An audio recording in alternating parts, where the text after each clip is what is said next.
The Douglas fir that killed Samuel Caldwell was 300 years old. It had stood on that hillside since before the first white settlers came to Oregon, since before the Spanish missions spread northward from California, since before the United States existed as a nation.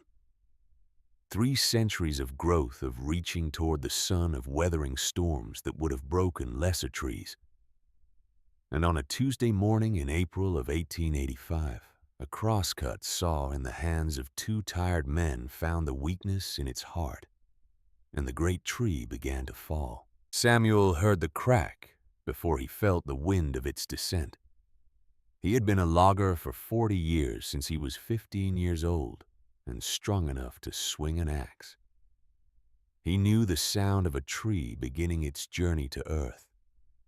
He knew the way the forest went silent in that moment, as if holding its breath. And he knew with the certainty that comes only at the end that he would not be fast enough. The tree caught him across the chest, not squarely, not with its full weight, or there would have been nothing left to bury, but enough. Enough to break what could not be mended, to crush what 40 years of hard labor had built, to end what had begun on a summer evening in 1860 when a young man with sawdust in his hair asked a farmer's daughter to dance. He lived for 11 minutes after they pulled the branches away. Miriam reached him before he stopped breathing. Someone had run to fetch her from the cabin, where she had been preparing the midday meal, and she had come down the mountain trail faster than a woman of 44 should have been able to move her skirts gathered in her fists, her heart already breaking with the knowledge of what she would find. Samuel's eyes found hers as she knelt beside him in the mud and sawdust. Blood flecked his lips, and his breathing had the wet, rattling quality that Miriam had heard once before, when her father lay dying of the consumption that had taken him at 52. But Samuel's eyes were clear.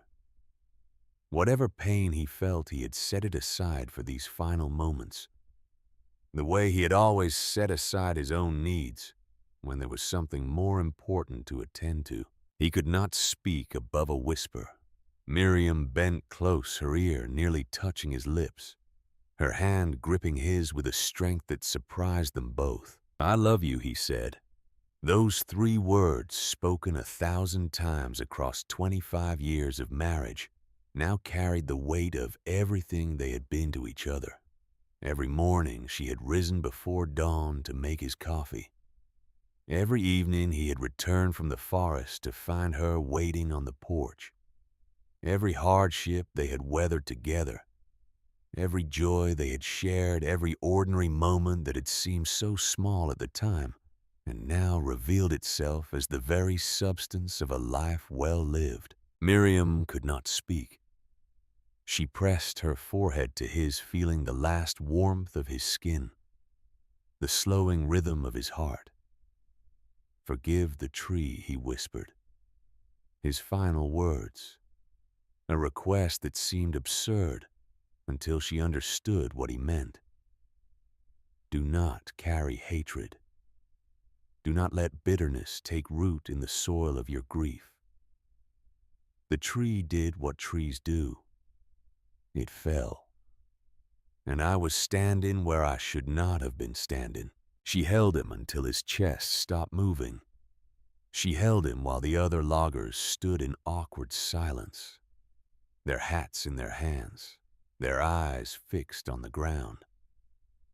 She held him until the foreman touched her shoulder and said, quiet and gentle, "Ma'am, we need to move him now." The logging company sent a man to her cabin 3 days after the funeral. He wore a suit that did not fit him well and carried an envelope that he handled as if it might explode. His name was Patterson, and he had clearly been chosen for this task because he was new to the company and could not refuse. "Mrs. Caldwell," he said, standing on her porch with his hat crushed in his hands, "the company wishes to express its condolences for your loss. Miriam looked at him. She had not slept more than an hour at a time since Samuel died. Her eyes were dry now, because she had exhausted her supply of tears. But the grief had not diminished. It had simply changed form, becoming something harder, something that would take years to soften into memory. "The company has authorized me to present you with this." Patterson held out the envelope.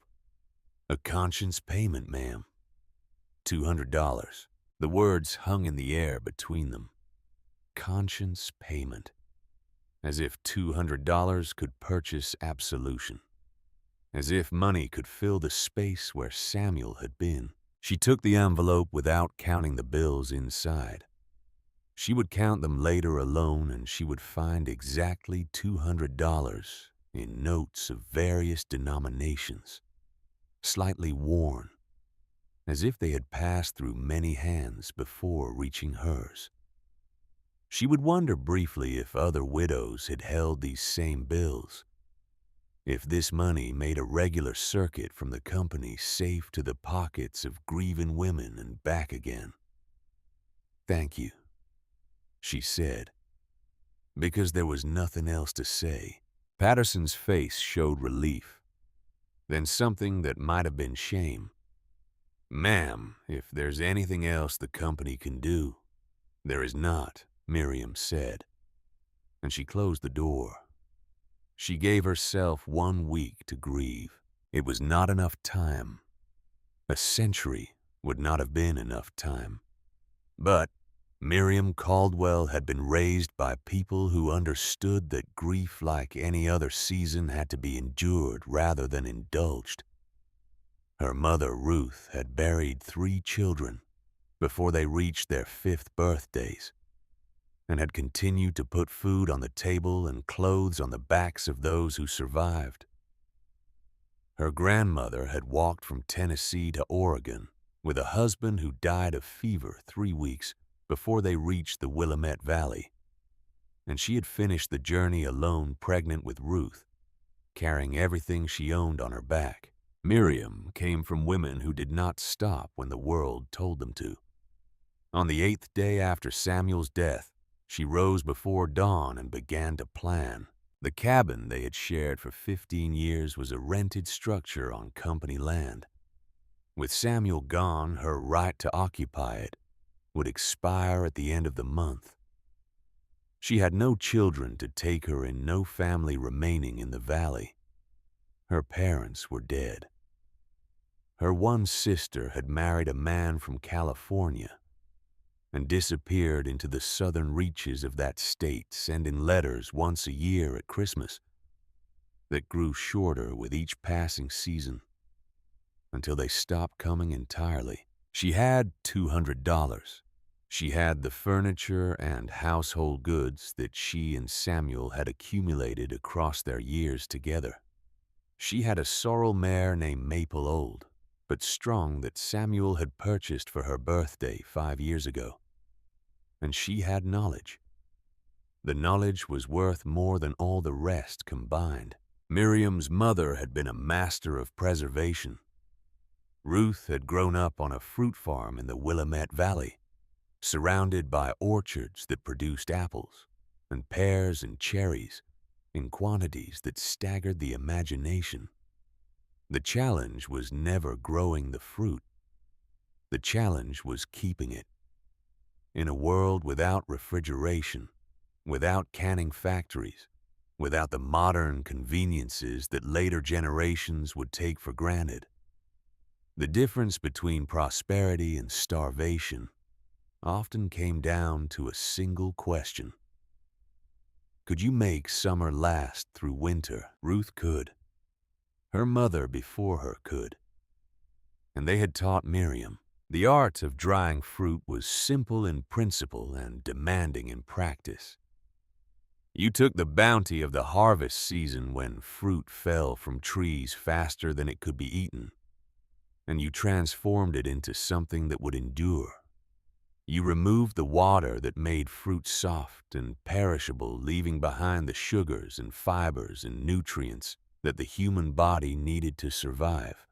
Done properly, dried fruit would last for years. Done improperly, it would mold or rot or become so hard that it broke teeth rather than nourishing bodies. Miriam had been doing it properly since she was 12 years old. She spread a map of Oregon on the table in her cabin and studied it by lamplight. She was not looking for good farmland. She could not afford good farmland, and she did not want it. She was looking for something very specific: hillsides, east-facing slopes that would catch the morning sun and hold it through the midday hours, places where the afternoon breeze swept through, reliably carrying away moisture, creating the natural airflow that made drying possible without excessive heat. And fruit, wild fruit. The abandoned orchards and untended berry patches and forgotten groves that dotted the Oregon wilderness, planted by settlers who had moved on or died or simply lost interest, leaving their trees to grow unpruned and their harvests to fall ungathered and rot on the ground. Her finger stopped on a small dot labeled Pinewood. She knew the name. Samuel had mentioned it once or twice, a small logging town in the foothills of the Cascades, remote and unremarkable. 260 souls according to the most recent census, though that number would fluctuate with the seasons as loggers came and went. A single general store, a sawmill, a church, the basic infrastructure of frontier civilization, and nothing more. What interested Miriam was not the town. It was the land around it. The hills surrounding Pinewood were thick with wild fruit. Crab apples and wild plums grew in the clearings where the forest had been logged and not yet replanted. Huckleberries carpeted the high meadows. Blackberry brambles choked every fence line and abandoned homestead. And the old orchards planted by the first settlers' trees that had been neglected for years, their branches unpruned and their fruit falling ungathered, still produced abundantly each autumn. Pinewood was drowning in fruit that nobody valued. Miriam valued it. She sold the furniture for what she could get, which was not much. She kept only what she could carry in the wagon she purchased with part of Samuel's conscience money. A bed frame that could be disassembled and reassembled. A cast-iron stove that weighed more than she did, but that she refused to leave behind. Her kitchen implements, her sewing supplies, her books.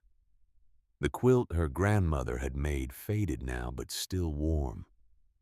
And the tools of her mother's trade. The drying frames, the cheesecloth screens, the wooden boxes lined with cedar to repel insects and moisture. The knowledge passed down through 3 generations of women of how to make summer last. She arrived in Pinewood on a September afternoon when the light was golden and the air smelled of wood smoke and fallen leaves. The town was smaller than she had expected. A single main street, unpaved and rutted, lined with wooden buildings that leaned against each other, as if too tired to stand alone. The general store dominated one end of the street, a 2-story structure with a false front that made it appear grander than it was. The sawmill occupied the other end, its great blade silent now in the afternoon lull, but the air around it still thick with the smell of fresh-cut timber. Between these 2 anchors of commerce lay the rest of Pinewood. A church with a steeple that needed painting. A blacksmith's forge that glowed red in the afternoon shadows. A saloon with swinging doors and the sound of men's voices within. A scattering of houses, some well-maintained, and others sagging toward the earth, their gardens overgrown, and their fences broken. Miriam drove her wagon slowly down the main street, and she felt the eyes of the town upon her. A woman alone, a widow clearly from the black dress she still wore, arriving with a wagon full of possessions and no man to speak for her, to explain her presence, to vouch for her character. In 1885, in a town like Pinewood, such a woman was an anomaly, a curiosity, a problem to be solved or a threat to be contained. She stopped her wagon in front of the general store. The sign above the door read, "Harmon's Mercantile," in letters that had once been gold, but had faded to a sickly yellow. Below the sign in smaller letters was the promise, "Everything you need."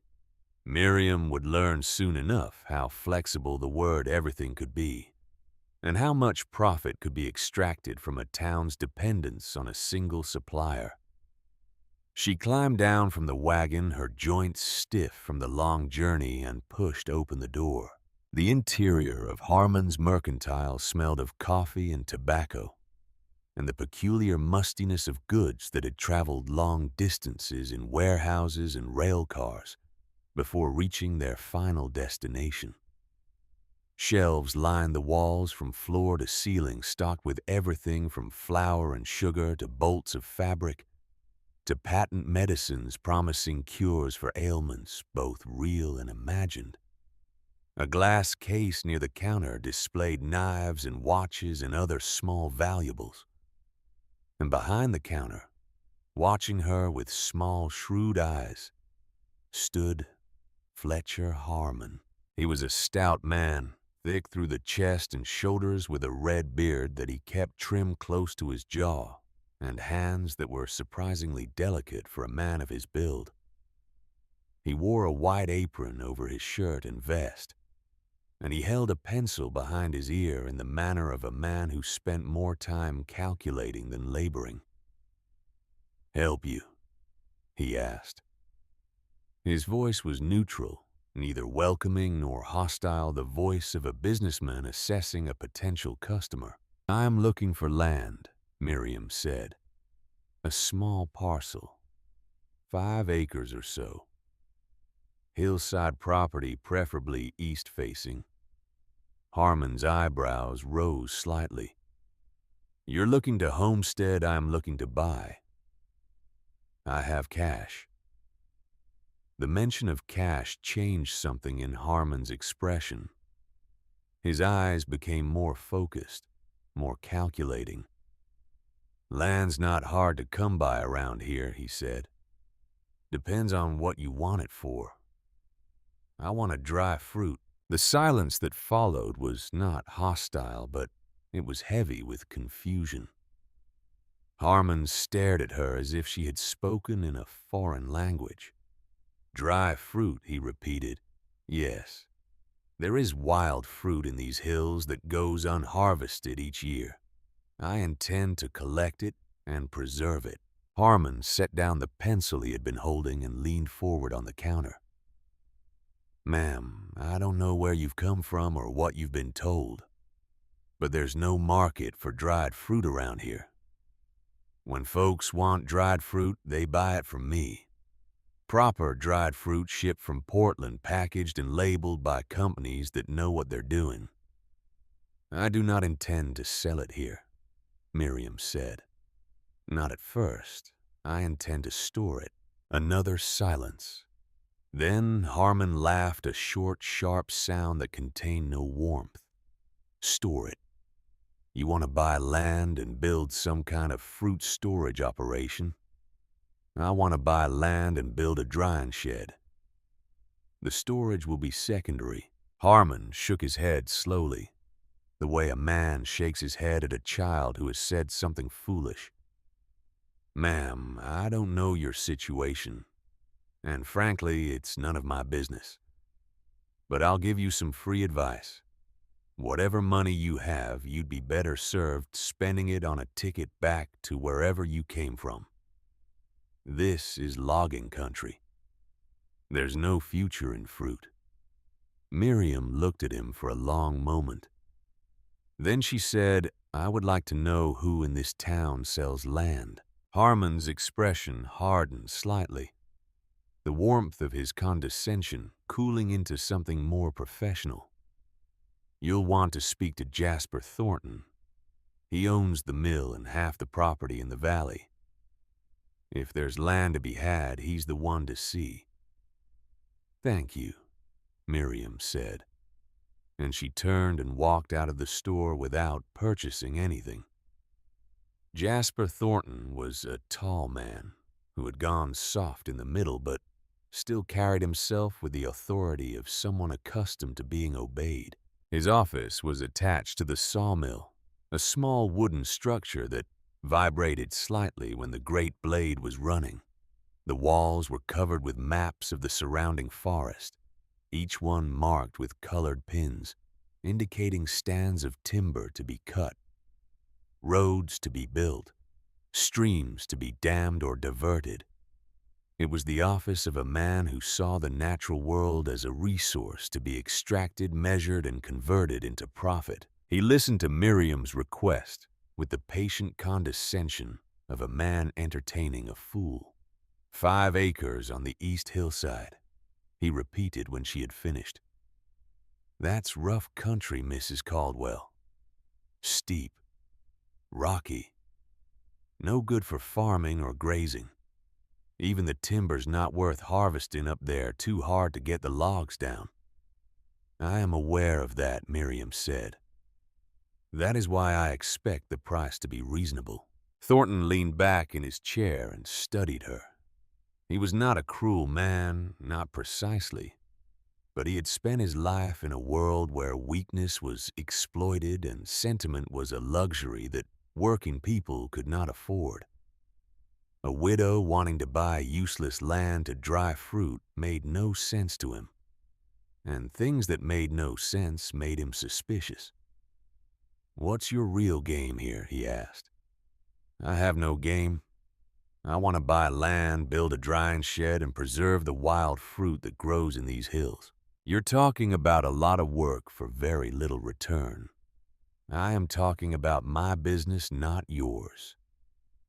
Thornton's eyebrows rose at her tone. Then, unexpectedly, he smiled. "A woman with some bark on her," he said.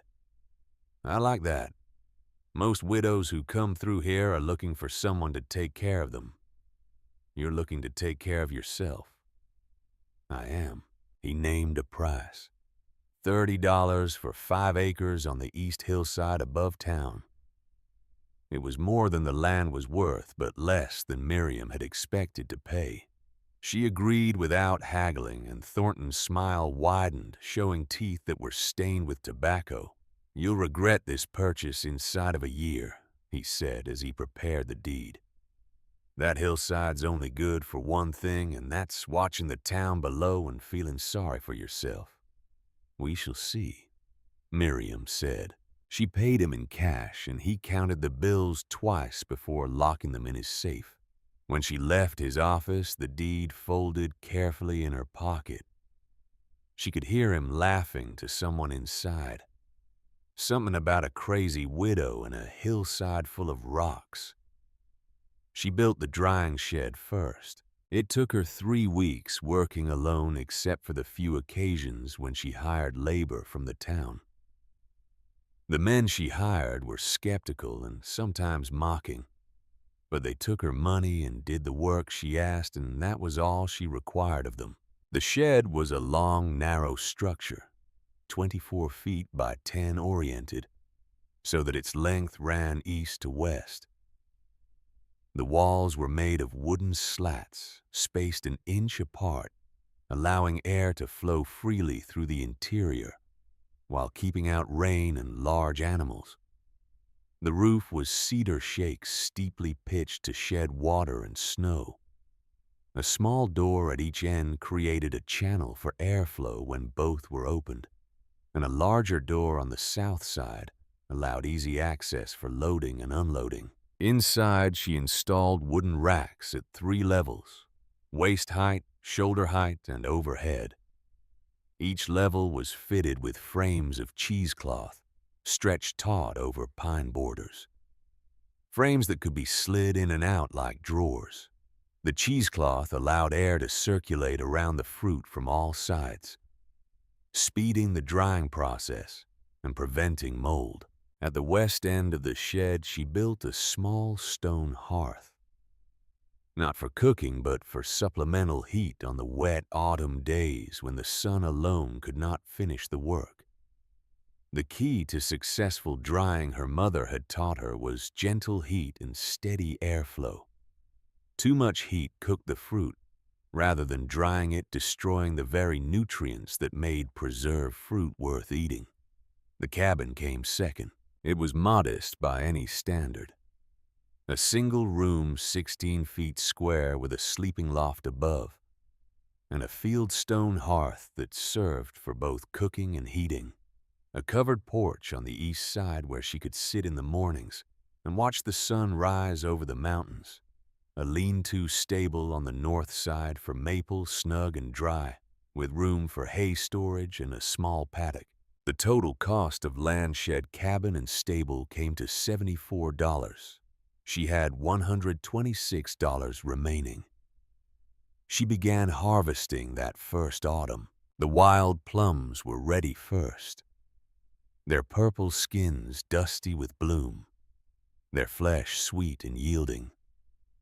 She found them in the creek bottoms below her property, growing in thickets so dense that she had to cut her way through with a machete. She filled baskets until her arms ached, then loaded the baskets onto the wooden sled she had built for Maple to pull, and hauled them up the hill to her shed. The preparation was methodical. Each plum was washed in cold water from the creek, then halved with a sharp knife, the pit removed and discarded. The halves were laid on the drying frames, cut side up so the moisture could escape gradually evenly, without the fruit becoming tough or leathery. Within a week, she had her first completed batch. 40 pounds of dried plums reduced from nearly 200 pounds of fresh fruit. She packed them in cloth sacks, placed the sacks in wooden boxes lined with cedar, sealed the boxes and labeled them with the date. September 1885. The first entry in what would become a long and meticulous ledger. The apples came next. The abandoned orchards Miriam had spotted on her initial survey of the area proved even more productive than she had hoped.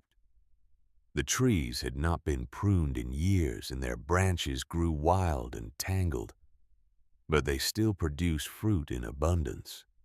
Much of it fell to the ground and rotted food for deer and birds and insects, but enough remained on the branches for Miriam to fill her baskets day after day. Apple preparation required more steps than plums. Each apple had to be cored and peeled, then sliced to a uniform thickness 1/4 inch, no more, no less. The slices were dipped briefly in salted water to prevent browning, then laid on the drying frames in neat rows, each slice slightly overlapping the next. The drying took longer than the plums. Apples held more moisture, and the autumn days were growing shorter. But Miriam was patient, and she had planned for this. On cloudy days, she lit a small fire in the stone hearth, keeping the temperature in the shed just warm enough to continue the drying process without cooking the fruit. By late October, she had completed her first 40 pounds of dried apple rings. She brought a sample to town. Harmon's Mercantile was busy that morning, farmers and loggers stocking up before the first hard freeze. Miriam waited until the rush had passed, then approached the counter where Fletcher Harmon stood reviewing his inventory ledger. She placed a small cloth bag on the counter. "Apple rings," she said. "Dried this autumn from fruit harvested within 5 miles of this store." Harmon opened the bag with an expression of theatrical reluctance. He withdrew a single ring, held it up to the light, sniffed it, bent it between his thick fingers. The ring was supple but not soft golden brown, fragrant with the concentrated sweetness of the fruit. "Homemade," he said. The word carried a weight of dismissal. "Made in my shed on my property with my labor. I would like to sell it. I told you when you first came here, Mrs. Caldwell. I stock everything this town needs, including dried fruit when the supply train brings it from Portland. Proper dried fruit, processed by proper companies, in proper packaging." He pushed the bag back across the counter. "What you have here is—" He searched for a word, homemade. People want what they know. They want labels and brands, not something cooked up in a shed by a widow with time on her hands. "It is not cooked," Miriam said. Her voice remained level. "It is dried. There is a considerable difference." The answer is no. I was not asking you to stock it. I was hoping to set up a table outside your store on market days. I would handle my own sales. You would simply allow me to use the space. Harmon's small eyes narrowed. "Mrs. Caldwell, this is my establishment. My customers come here expecting a certain standard. If I allow every farmer's wife and homesteader's widow to set up shop outside my door, what does that say about my merchandise? It says that you serve the community rather than yourself." The words hung in the air. Harmon's face reddened above his beard. "The answer," he said, his voice dropping to something cold and hard, "is no. You may not set up outside my store.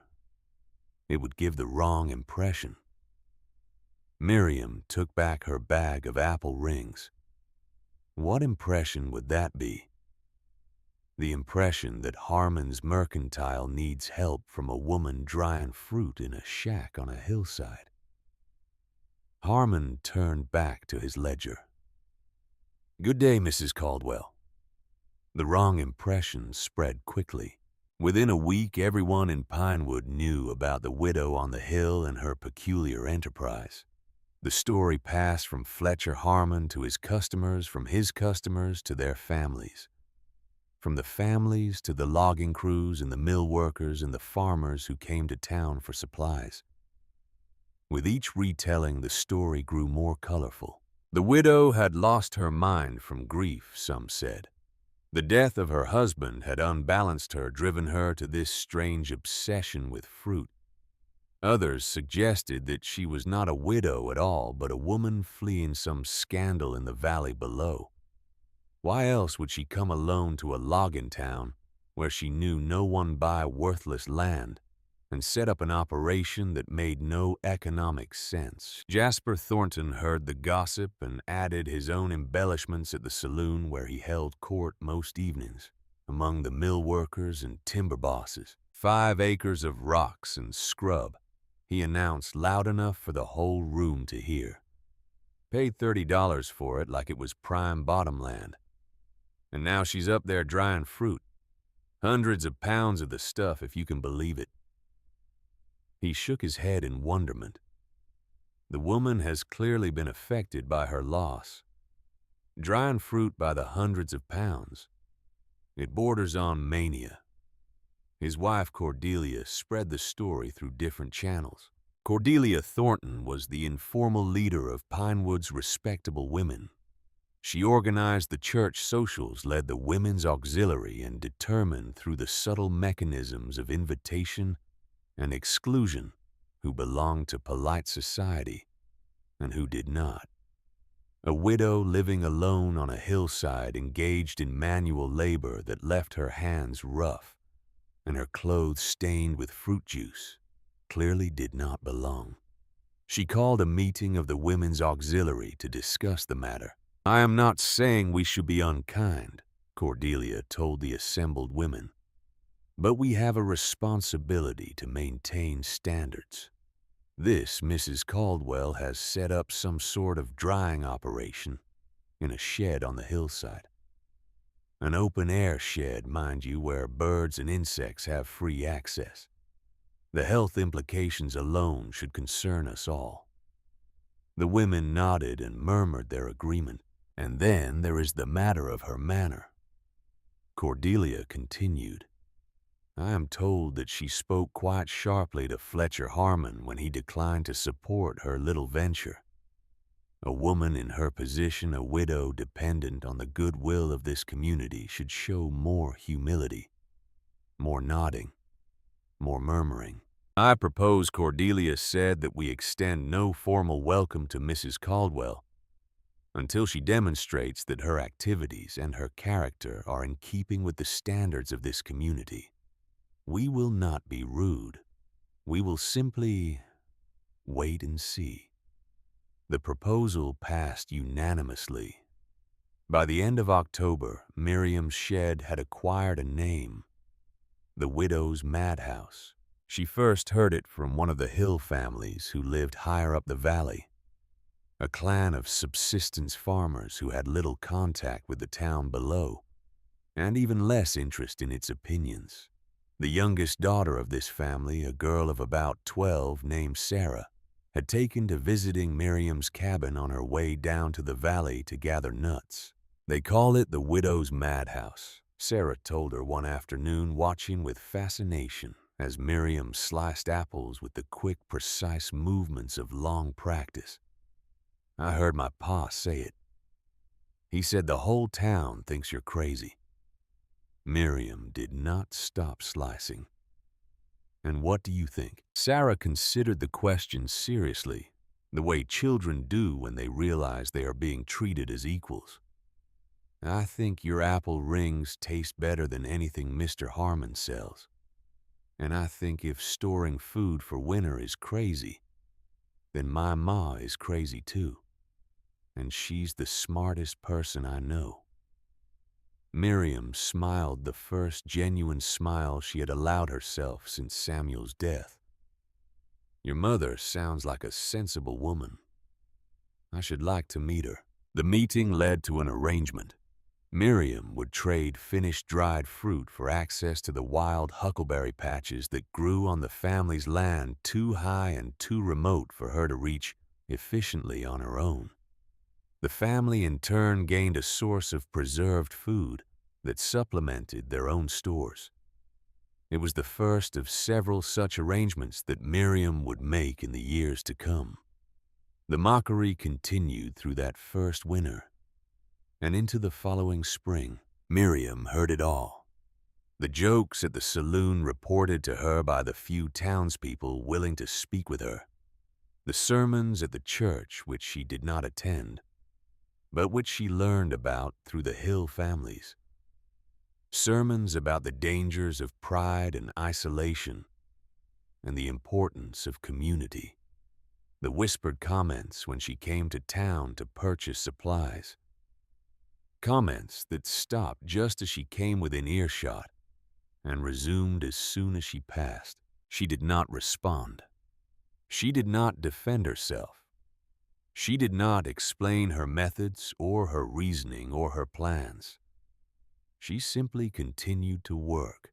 The spring of 1886 brought new growth to her hillside. She planted 4 apple trees and 3 pear tree saplings purchased from a nursery in Portland that arrived wrapped in burlap and looking half dead from the journey. She watered them carefully, protected them from deer with wire cages, and waited for them to take root. They would not bear fruit for years, but Miriam was planning for years. She was planning for decades. She cultivated blackberry canes along her fence line, training them on trellises that maximized sun exposure and made harvesting easier. She established a small garden for vegetables not to dry, but to eat fresh, and to supplement her income from selling eggs and vegetables to the Hill families who had become her only customers. The summer harvest of 1886 was larger than the first. 112 pounds of dried fruit, a mixture of plums and apples and wild berries. She stored it alongside the 40 pounds from the previous autumn, and her ledger grew. The summer of 1887 was larger still, 173 pounds. By the autumn of 1888, Miriam Caldwell had accumulated 512 pounds of dried fruit. 512 pounds. The number became legendary and Pinewood repeated with varying degrees of disbelief and derision. Fletcher Harmon mentioned it to his customers as evidence of the widow's detachment from reality. Jasper Thornton used it as a punchline at the saloon, always good for a laugh when the conversation lagged. Cordelia Thornton cited it at women's auxiliary meetings as proof that Mrs. Caldwell was sadly beyond the reach of normal society. 500 pounds of dried fruit, Harmon said, shaking his head. 500 pounds. Who needs 500 pounds of fruit? She will be buried in prunes before she is buried in the ground, Thornton joked. Perhaps she means to open a shop, his wife added. Caldwell's Dried Goods, specializing in madness by the pound. The laughter echoed through Pinewood, through the saloon and the church, and the general store, and the homes of families who had never spoken to Miriam Caldwell, but felt entitled to judge her nonetheless. On her hillside in her cabin, Miriam heard the echoes of that laughter carried on the wind. She added another 20 pounds of dried pear to her stores, and she said nothing. The autumn of 1888 arrived early and stayed late. The rains came in September and did not stop. Day after day, the clouds rolled in from the Pacific, heavy and gray, dropping their burden on the Cascade foothills in quantities that turned the roads to rivers and the rivers to torrents. The mountain passes, which had been clear and passable all summer, began to accumulate snow at elevations that should have remained bare until November. Miriam watched the weather with an attention that had been bred into her across 3 generations. Her grandmother had survived a winter in Tennessee when the snow fell for 3 weeks straight and the family ate bark soup to stay alive. Her mother had weathered the floods of 1861 when the Willamette River rose 40 feet and swept away entire towns. Miriam herself remembered the winter of 1873 when an ice storm had stranded her family in their farmhouse for 16 days, and they had survived on preserved food from the root cellar. She knew the signs, the way the air tasted before a hard freeze, the patterns of bird migration that signaled a harsh season ahead, the quality of the light in late afternoon thin and watery, as if the sun itself was preparing to withdraw. This winter she knew would be different. She did not know how different. She could not know. No one could know that the winter of 1888 to 1889 would become legendary in Oregon, spoken of for generations afterward, as the year the mountains closed and the world forgot about the towns that lay beyond them. But she knew enough. In October, while the rest of Pinewood went about its business as usual, trusting in the supply train that arrived every 2 weeks, like clockwork, Miriam made her final preparations. She reinforced the roof of her drying shed against the weight of heavy snow. She stacked firewood in quantities that her neighbors would have considered excessive enough to keep her cabin and stable warm for 4 months without resupply. She checked and rechecked her stores, her ledger, her inventory of preserved food, 512 pounds of dried fruit, enough to sustain a family of 4 for an entire year, enough to feed 50 people for a month, enough to keep a small town alive if the worst should come. The worst was coming. On November 15, 1888, the last supply train of the season arrived in Pinewood. No one knew it was the last. The schedule posted at the depot showed trains arriving every 2 weeks through the winter as they always had. The railroad had not announced any disruption. The territorial government had not issued any warnings. But the schedule was printed in Portland by men who had never seen a Cascade winter. And the winter of 1888 to 1889 would make liars of them all. In her cabin on the hillside, Miriam Caldwell stood at her window and watched the train pull into the station below. She watched the townspeople gather to collect their goods, their faces unconcerned, their faith in the system that sustained them unshaken. She pressed her hand against the cold glass, and she waited. The first missed train caused little concern. December 3rd came and went without the familiar whistle of the locomotive, echoing through the valley without the plume of smoke rising above the tree line, without the bustle of activity at the depot that marked the arrival of goods from the outside world. The people of Pinewood noticed, of course. They remarked upon it at Harmon's Mercantile at the saloon at the church social that Sunday. But their remarks carried no weight of worry. Delays were common in winter. Everyone knew this. The mountain passes were treacherous when the snow fell heavy, and the snow had been falling heavy for weeks now. The railroad crews were probably working around the clock to clear the tracks, their great rotary plows chewing through drifts that would have stopped a lesser operation. The train would come. It always came. Perhaps a few days late, perhaps a week, but it would come. Fletcher Harmon assured his customers that there was nothing to fear. "I have stock enough for another month," he told them. "And by then the tracks will be clear. The railroad knows what it is doing." His customers nodded and purchased their flour and sugar and coffee, their faith in Harmon's judgment unshaken.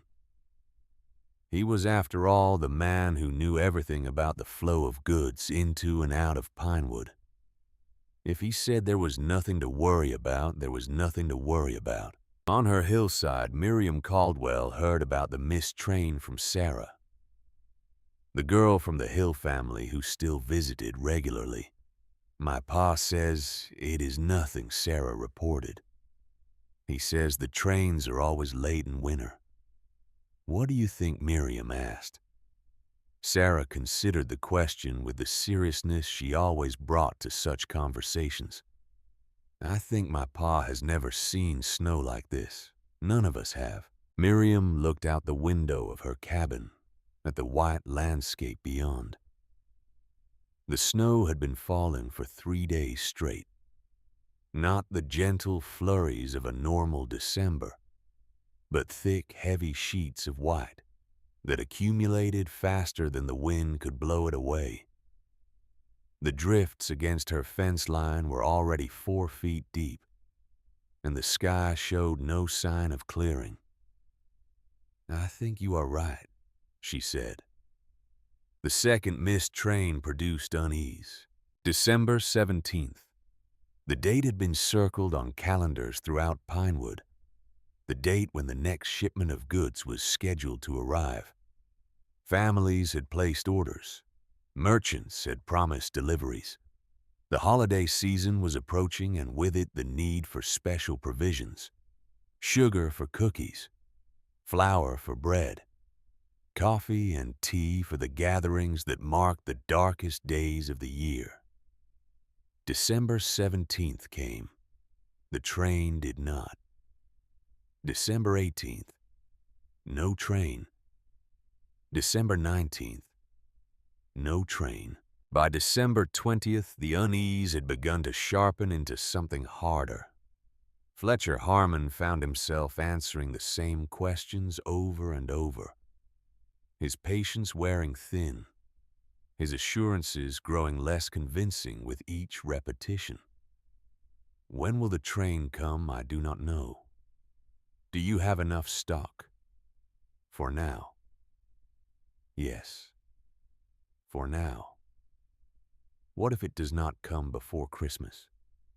It will come.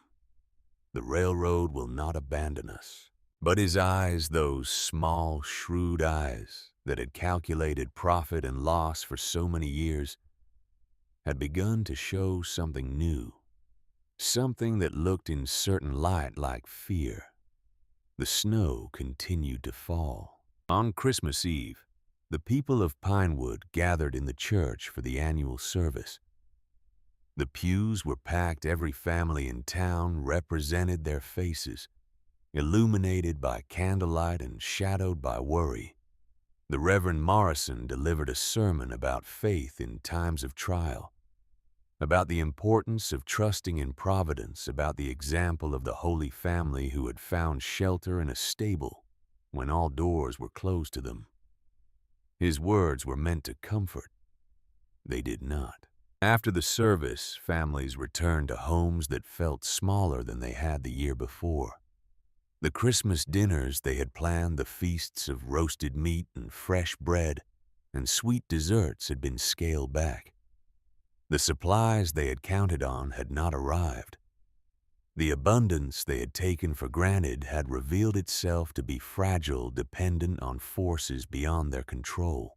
Miriam Caldwell did not attend the Christmas Eve service. She sat in her cabin with Maple in the stable nearby, the fire crackling in the hearth, a cup of tea made from dried herbs warming her hands. On the table before her lay a single dried apple ring, golden and fragrant, a small luxury she allowed herself on this night of nights. She thought about Samuel. She thought about the Christmases they had shared, 25 of them, each one marked by small traditions and simple pleasures. The way he had always insisted on cutting the tree himself, dragging it home through the snow, with a pride that seemed disproportionate to the accomplishment. The way he had sung carols in his off-key voice, unconcerned with the quality of the sound, caring only that the songs were sung. She missed him. The missing had not diminished with time. It had simply become familiar, a constant presence that she had learned to live alongside, the way one learns to live with an old injury that never fully heals. "Merry Christmas, Samuel," she said to the empty room. The fire crackled. The wind howled. The snow continued to fall. The new year arrived without celebration. January 1st, 1889. 47 days since the last supply train. The people of Pinewood had stopped asking when the next one would come. They had begun to ask instead how long they could last without it. Fletcher Harmon's shelves, which had entered the winter modestly stocked, were beginning to show gaps. The flour had run out first, as it always did, because flour was the foundation of every frontier kitchen. Without flour, there was no bread. Without bread, there was no substance to a meal, no feeling of fullness, no comfort in the belly against the cold. The sugar went next, then the coffee, which the loggers and mill workers depended upon, the way a preacher depends upon Scripture. The salt pork and the tinned goods and the dried beans followed in quick succession, each disappearance marking another step in the slow diminishment of civilized life. Harmon began to ration what remained. He did not announce this policy publicly. He simply began to limit purchases, telling customers that certain items were reserved for other orders, that shipments were expected any day, that it would be unfair to allow one family to buy more than its share when supplies were tight. The lies came easily at first. They became harder as the days passed and the truth became impossible to conceal. He also raised his prices, not gradually, not with the gentle escalation of normal market forces, but brutally, the way a man raises a weapon when he feels threatened. Flour that had sold for $2 a sack in November was priced at $5 by mid-January, then $8, then 12. Families who had been living comfortably discovered that comfortable was a temporary condition entirely dependent on circumstances beyond their control. Some paid the inflated prices without complaint, grateful to have money when money still mattered. Others bargained and pleaded and eventually walked away empty-handed, their faces marked with the particular humiliation of those who cannot provide for their own. A few grew angry. "You are profiting from our misery." A logger named Erickson shouted at Harmon one afternoon, his voice loud enough to be heard throughout the store. "You are bleeding us dry while we starve." Harmon's face remained impassive. "I am selling goods at the price the market will bear. If you do not wish to pay, you do not have to buy." The market. Erickson spat the word like a curse. "There is no market. There is only you. And we have no choice." "That," Harmon said quietly, "is not my fault." Erickson left without purchasing anything. That night at the saloon, he spoke loudly about what should be done to merchants who exploited their neighbors in times of crisis. His words were angry and imprecise, fueled by whiskey and fear, but they found an audience among men who shared his desperation. Nothing came of the talk. Not yet. But the anger had been planted, and it would grow. The cold deepened in the second week of January.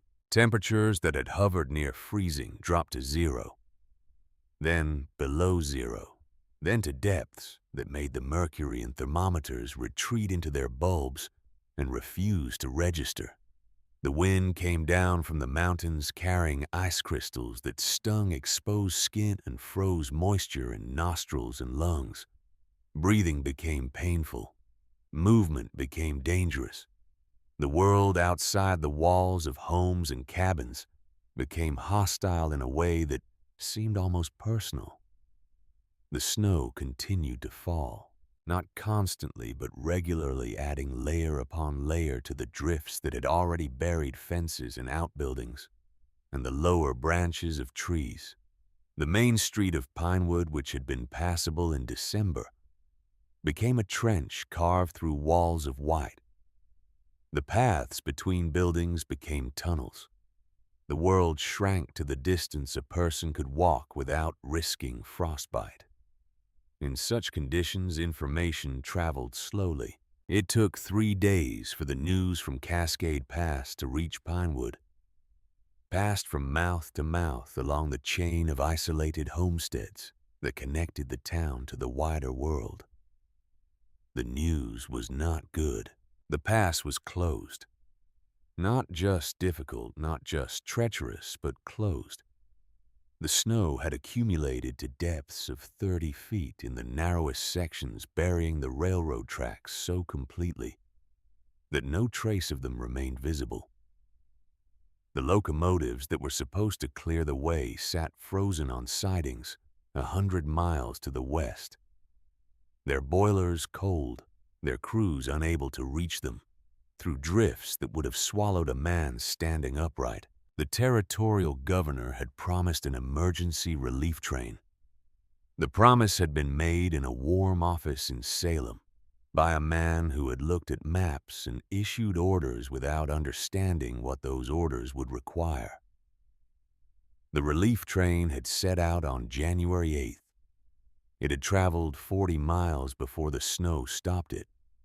It sat now in a small station called Willow Creek. Its crew huddled in the passenger cars for warmth, waiting for conditions to improve. Conditions were not improving. When the news reached Pinewood, it spread through the town like a fever. Families gathered in kitchens and parlors, speaking in low voices, trying to calculate how long they could last on what they had. The calculations were not encouraging. "We have flour enough for 2 weeks," one mother told her husband. "After that, I do not know." We have beans, another family concluded. Beans and potatoes. We can live on that. We have nothing, a third family admitted. Nothing but what Harmon will sell us, and Harmon's prices are beyond our reach. The hunger announced itself in stages. First, there was the tightening of meals. Portions that had been generous became modest. Modest portions became meager. Breakfast, which had once been a substantial affair of eggs and bacon and biscuits, became a cup of weak coffee and a slice of bread. Dinner, the main meal of the day, shrank from 3 courses to 2 to 1. Then there was the rationing. Mothers began to divide food with mathematical precision, measuring out portions that would stretch supplies as far as possible. A cup of flour became a quarter cup. A potato became half a potato. A strip of bacon became a memory. Then there was the hunger itself. It did not arrive suddenly. It crept in a gradual weakening that manifested first as fatigue and irritability, then as a persistent ache in the belly that no amount of water could soothe. Children grew thin. Their cheeks, which had been round and rosy in the autumn, became hollow and pale. Their eyes, which had sparkled with mischief and curiosity, became dull and distant, fixed on something that the adults could not see. The elderly grew quiet. This was perhaps the most heartbreaking change of all. The old people of Pinewood, who had survived decades of hardship and carried the wisdom of those years in their bones, began to withdraw. They ate less, spoke less, moved less. They sat in corners and watched the fire burn, conserving their energy because they did not know when they would eat again. They were preparing to die, not with drama or complaint, but with the quiet acceptance of people who understood that resources were limited and that the young must be preserved. A particular silence settled over the town, the silence of people waiting. Jasper Thornton closed the sawmill on January 15th. There was no point in keeping it open. The supply chain that brought raw timber to the mill and carried finished lumber away had been severed. The workers who operated the great saws and the planers and the finishing equipment needed food to fuel their labor, and food was becoming scarce.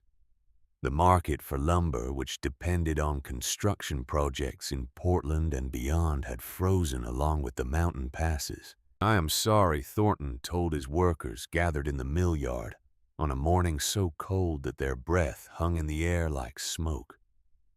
"I cannot pay you. I cannot feed you. I cannot keep the operation running. When the trains return, we will start again." The workers dispersed in silence. Some went home to families that depended on wages that would no longer come. Others went to the saloon where credit was still extended to men whose futures were uncertain. A few climbed the hills to the homesteads of relatives who had food stored and might be willing to share. Thornton himself retreated to his office and sat at his desk, staring at the maps on the walls that showed forests. He could not harvest roads. He could not use a world that had shrunk to the boundaries of a town that was slowly starving. His wife Cordelia found him there that evening. "Jasper," she said. Her voice was softer than usual, stripped of the confident authority that characterized her public presence. "What are we going to do?" He did not answer. He did not have an answer to give. The first death came on a Tuesday in early February. Ezra Finch was 73 years old. He had been a logger in his youth, a man of considerable strength and endurance, capable of felling trees from dawn to dusk and walking home afterward with energy to spare. Age had diminished his body, but not his pride. He lived alone in a small cabin on the edge of town, refusing offers of assistance, insisting that he could take care of himself as he always had. His cabin was warm when they found him. The woodpile outside was full stacked with the meticulous care of a man who understood that winter was not to be trifled with. The fire in his hearth had burned down to embers, but the room still held heat. His bed was neatly made.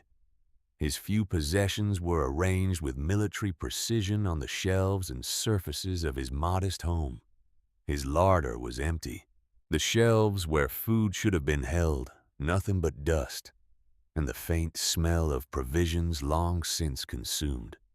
The root cellar beneath the cabin, which should have been stocked with potatoes and turnips and preserved vegetables, contained only the memory of abundance.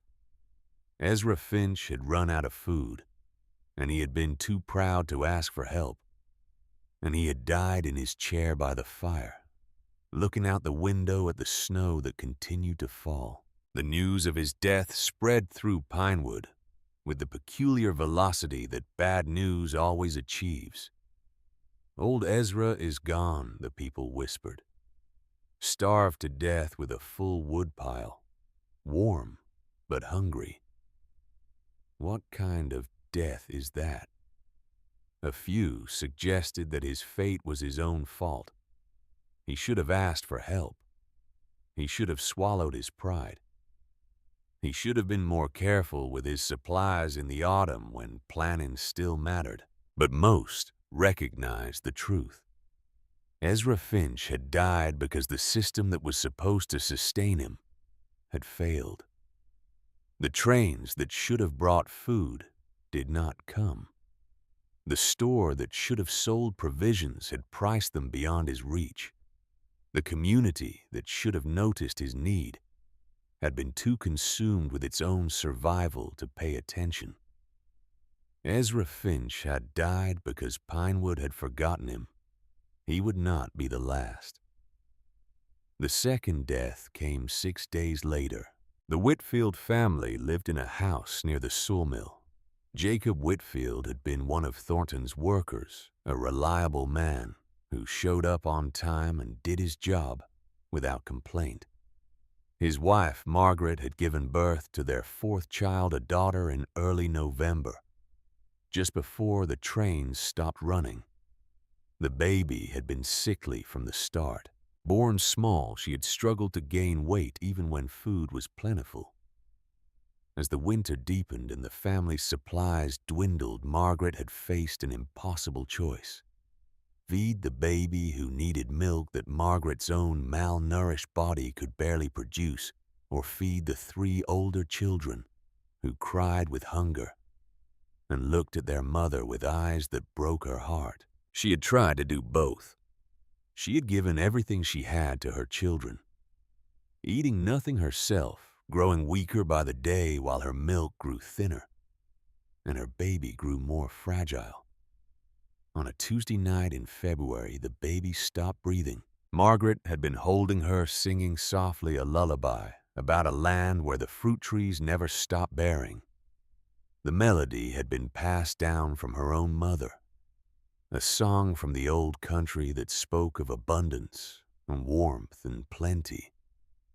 She had sung it to all her children, but she had sung it most often to this little girl, who had come into the world at the worst possible time.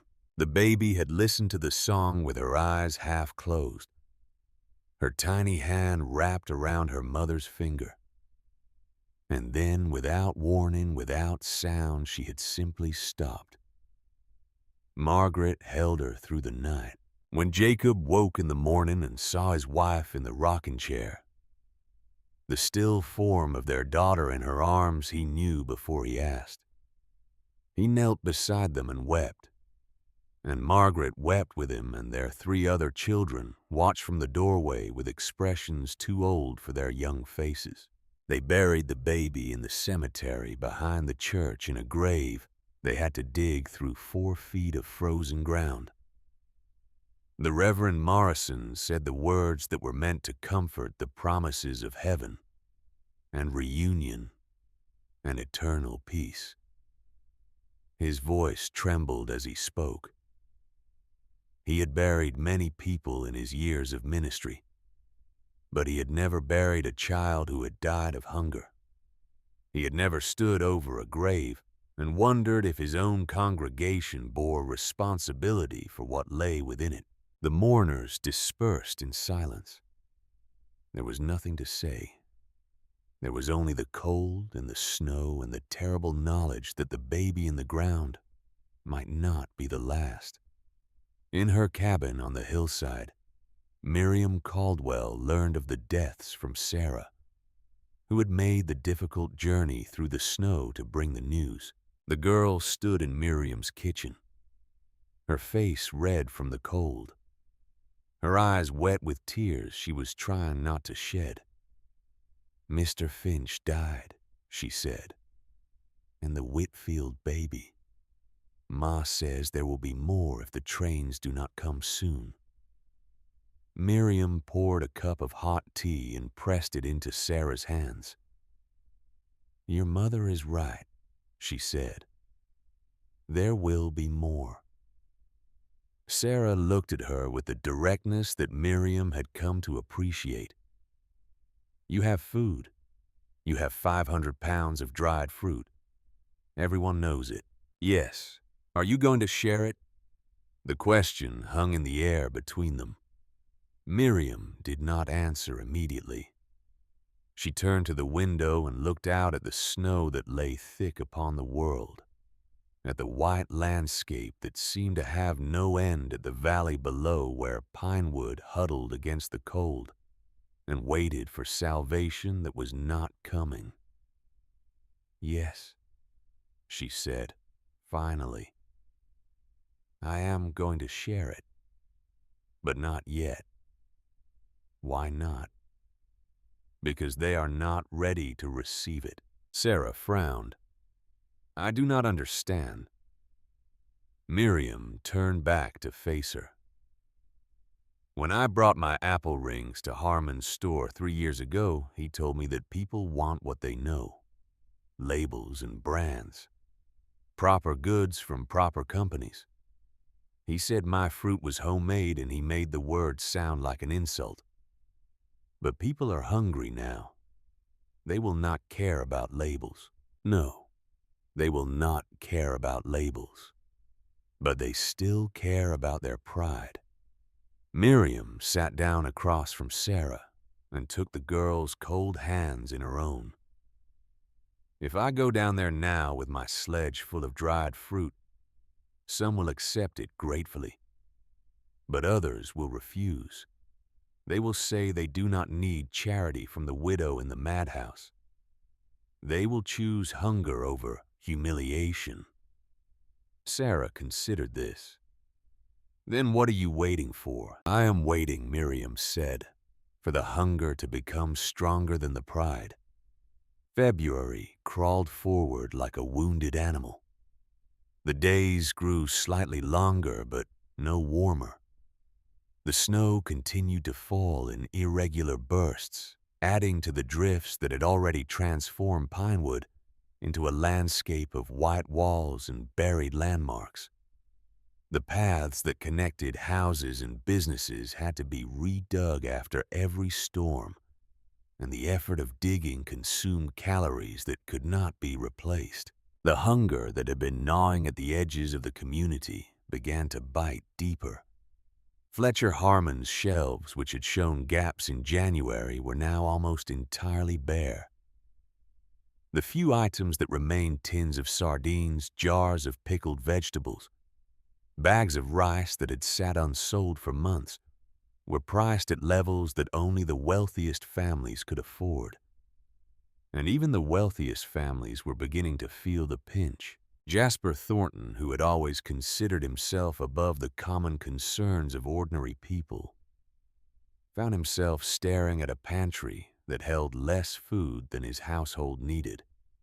Cordelia, who had never in her life worried about where her next meal would come from, began to ration sugar and flour with the precision of a woman who had learned too late that abundance was not guaranteed. "We should have prepared better," She told her husband one evening, her voice barely above a whisper. We should have listened. Listened to whom Cordelia did not answer. But they both knew. They had both laughed at the widow on the hill with her 500 pounds of dried fruit. They had both called her mad. They had both assumed that their position in the community, their wealth, their connections would protect them from the common fate of common people. They had been wrong. The social order of Pinewood began to invert. Families who had been considered poor, who had always lived on the margins of the community's prosperity, discovered that their habits of frugality had prepared them better for scarcity than the habits of plenty that wealthier families had cultivated. The homesteaders in the hills who had always kept root cellars and dried meat and preserved vegetables against the uncertainty of mountain winters found themselves with surplus, while the merchants and mill owners in town went hungry. Cordelia Thornton, who had led the Women's Auxiliary in its decision to shun Miriam Caldwell, was seen one morning accepting a bag of dried pears from a farm wife she had barely acknowledged before. Her eyes were fixed on the ground as she took the offered charity, her face burning with shame that no amount of cold could explain. Her husband saw this and said nothing. There was nothing to say. The woman who had called Miriam's enterprise unwholesome was now dependent on the kindness of those she had looked down upon. The irony was not lost on either of them. Harmon watched from behind his counter as his empire crumbled. The mercantile that had been the heart of Pinewood, the center of commerce and gossip and community life, stood nearly empty now. The shelves that had groaned with goods from Portland held dust and memories. The customers who had once lined up to purchase his merchandise now avoided his store either because they could not afford his prices or because they had nothing left to buy. He had made a fortune during the early weeks of the crisis selling flour at $12 a sack to families desperate enough to pay any price. But fortunes in currency meant nothing when there was nothing to purchase. The bills in his safe, hundreds of dollars accumulated through months of exploitation, had become as worthless as the schedules printed in Portland that promised trains which never came. He began to eat his own stock. The sardines he had priced at $2 a tin he opened for his breakfast. The rice he had sold for $1 a pound he boiled for his dinner. The pickled vegetables he had displayed like treasures he consumed in the evening, while his wife, a thin woman named Edith, who had never questioned his business practices, watched with hollow eyes. "Is this what it comes to?" she asked him one night. "We sell everything at prices no one can pay, and then we eat what no one bought." Harmon did not answer. He was thinking about the widow on the hill, the woman he had dismissed and demeaned, the woman who had 500 pounds of food stored while his shelves stood empty. He was thinking about what he would say to her when the time came to ask for help. On the last day of February, Miriam walked to her drying shed. The snow had stopped falling the night before, and the morning sun broke through the clouds for the first time in weeks, casting long shadows across the white landscape. The air was still and cold, so cold that each breath crackled in her lungs. But the stillness had a quality of anticipation, as if the world was holding its breath. She opened the door of the shed and stepped inside. The shelves that lined the walls held her harvest. 512 pounds of dried fruit, packed in cloth sacks and sealed wooden boxes organized by type and date. The work of 3 years. The labor of 1,000 hours. The knowledge passed down from her mother and her grandmother from women who had understood that summer does not last, and that the only provision you can truly depend upon is the one you make with your own hands. She walked slowly along the shelves, touching the boxes, reading the labels she had written in her careful script. Apples, 1886. Plums, 1887. Pears, 1888. Cherries, huckleberries, blackberries. The berry cakes she had learned to make, dense and nourishing, capable of sustaining a working man through a day of labor, on a handful. They had called her mad for this. They had laughed at her, mocked her, excluded her from their society. They had named her Shed the Widow's Madhouse and congratulated themselves on their wit. And now they were dying. Old Ezra alone in his cabin with an empty larder. The Whitfield baby fading away while her mother sang songs about abundance that did not exist. Others would follow. Miriam knew this with the certainty that comes from understanding human nature and the mathematics of starvation. The food in Pinewood was running out. The trains were not coming. Without intervention, more people would die. She could let them. The thought surfaced unbidden, a dark whisper from the wounded part of her heart that remembered every slight, every insult, every cruel joke made at her expense. She could let them starve, these people who had called her mad. She could sit in her cabin with her 500 pounds of fruit and watch the town below consume itself.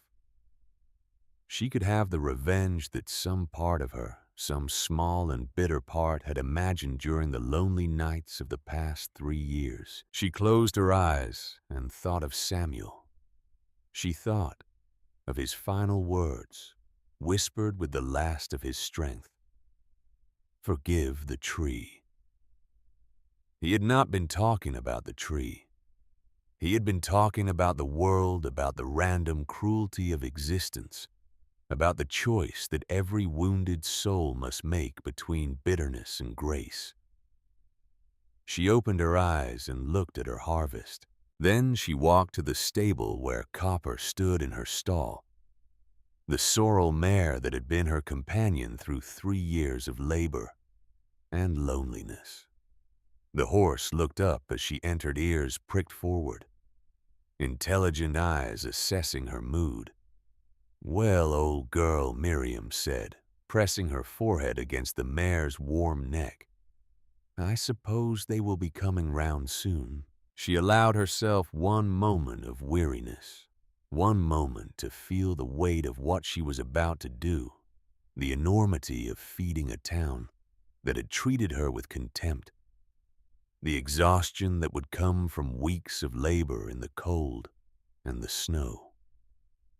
Then she straightened her spine, squared her shoulders, and began to load the sledge. It was time. Miriam heard about the deaths on a Wednesday morning. The news came from Sarah, the Hill family's youngest daughter, who had made the difficult journey down through the snow to bring word of what was happening in the valley below. The girl's face was thinner than Miriam remembered the roundness of childhood, giving way to the sharp angles that hunger carved into young flesh. But her eyes were the same, bright and observant, taking in everything. "Mr. Finch is dead," Sarah said, standing in Miriam's doorway with snow melting on her shoulders. "They found him yesterday, and the Whitfield baby. She passed 3 days ago." Miriam had known Ezra Finch only by sight, a retired logger who lived alone in a cabin on the edge of town. She had never spoken to him, never had cause to. But she had seen him at Harmon's store once, buying tobacco and coffee with the careful movements of a man who measured every penny. He had nodded to her, a brief acknowledgement from one solitary person to another. Now he was dead, starved in a cabin with a full woodpile and an empty larder. The baby she had not known at all. The Whitfields were a young couple who had arrived in Pinewood the same year as Miriam, full of hope and plans that the frontier had slowly ground down to survival. Their daughter had been born in December, a Christmas baby the town had called her, a blessing in dark times. The blessing had lasted 7 weeks. Miriam listened to Sarah's account of the town below, the empty shelves at Harmon's store, the families who had stopped coming outside because they lacked the strength to walk, the silence that had settled over Pinewood, the silence of people conserving their energy because they did not know when they would eat again. She listened, and she made her decision. It was not a difficult decision. It was not even in any meaningful sense a decision at all. It was simply the recognition of what she had always known she would do, what she had been preparing to do for 3 years, what her mother and grandmother had prepared her to do across 3 generations of women who understood that knowledge carried with it responsibility. She had food. They did not. The equation was that simple. "Wait here," she told Sarah. "Warm yourself by the fire. I will need your help." She walked to the drying shed, her boots crunching through the frozen crust of snow that covered the hillside. The morning sun struck the cedar shakes of the roof, turning them gold and amber. Inside, the air was cold but dry, the carefully controlled environment that had preserved her harvest through autumn and into winter. She opened the door and surveyed her stores. The shelves lined the walls from floor to ceiling, holding what no store in Pinewood could offer. Cloth sacks and sealed wooden boxes, each one labeled in her careful handwriting with the contents and the date. Apples dried to supple leather, pears halved and honeyed, plums transformed into dense, dark prunes, cherries reduced to jewel-like morsels, berry cakes wrapped in waxed cloth, dense with nourishment. 512 pounds. 3 years of labor, 3 years of mockery, 3 years of patient accumulation, while the town below laughed and whispered and called her mad. She ran her hand along the nearest shelf, feeling the rough texture of the cloth sacks beneath her fingers. Then she began to load the sledge. Copper stood waiting in the stable, her breath forming clouds in the cold air. The mare was old now, 19 years by Miriam's count, but still strong enough for the work ahead. Miriam had kept her fed through the winter on hay she had stockpiled the previous autumn, the same foresight that had filled her shed with fruit, now keeping her horse alive while others in the valley had already begun slaughtering their livestock for food. She harnessed Copper to the wooden sledge and loaded it with 100 pounds of dried fruit. Apples, pears, plums, cherries, berry cakes. A careful selection designed to provide variety and balanced nutrition. Then she added a sack of dried venison that one of the Hill families had traded her in the autumn, and a basket of potatoes from her root cellar, and the last of the eggs her chickens had laid before the cold stopped their production. Sarah watched from the cabin doorway. "You are taking it to them," she said. "It was not a question. I am. They laughed at you. My pa told me." The whole town laughed. Miriam tightened the straps that held the load in place. "Yes," she said, "they did. And you are still going to feed them." Miriam straightened and looked at the girl. "What would your mother do?" Sarah was quiet for a moment. Then she said, "The same thing." "Then you have answered your own question." She led Copper down the hill, the sledge runners hissing through the snow. Sarah walked beside her, helping to steady the load on the steeper sections, where the sledge wanted to slide sideways. The sun climbed higher, and the valley below emerged from shadow. And Miriam saw for the first time the full extent of what the winter had done. Pinewood looked abandoned. The main street, usually busy with the traffic of loggers and farmers, and townspeople going about their daily business, was empty. Smoke rose from only half the chimneys, and even that smoke was thin and sparse, the product of rationed fuel rather than roaring fires.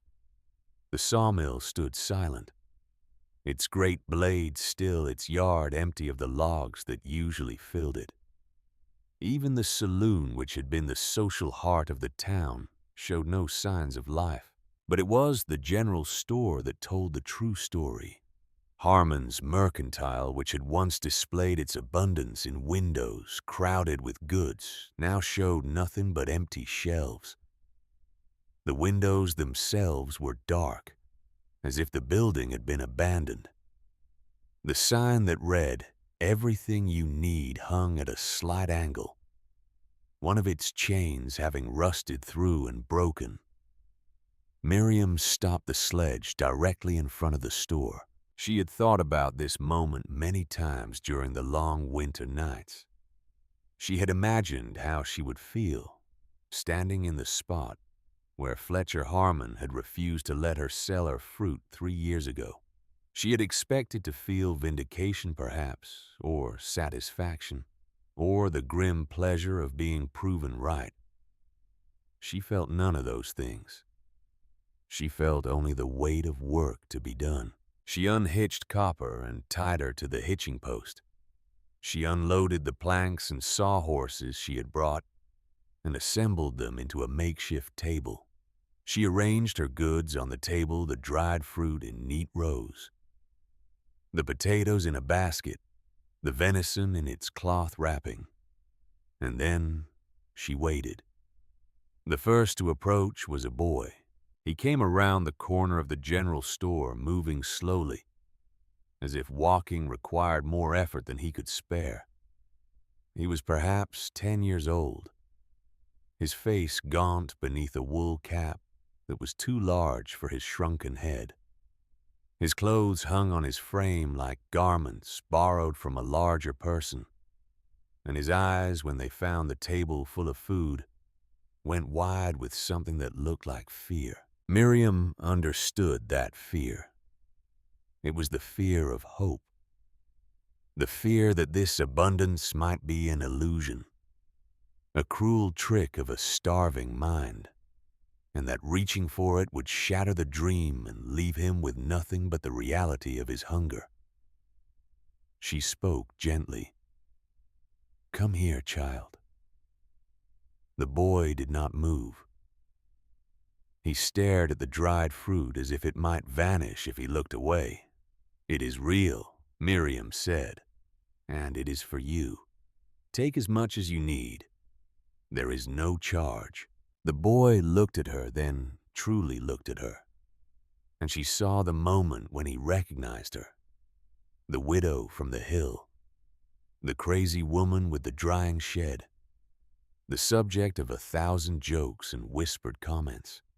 He had probably laughed at those jokes himself, or at least heard his parents laugh at them. Now he was standing before her, hungry enough to set aside whatever pride remained to him, and she was offering him food without conditions, without payment, without even the requirement that he acknowledge the irony of his position. His hands trembled as he reached for the dried apple rings. He grabbed 2 fistfuls more than he could hold, and some of the rings fell to the ground.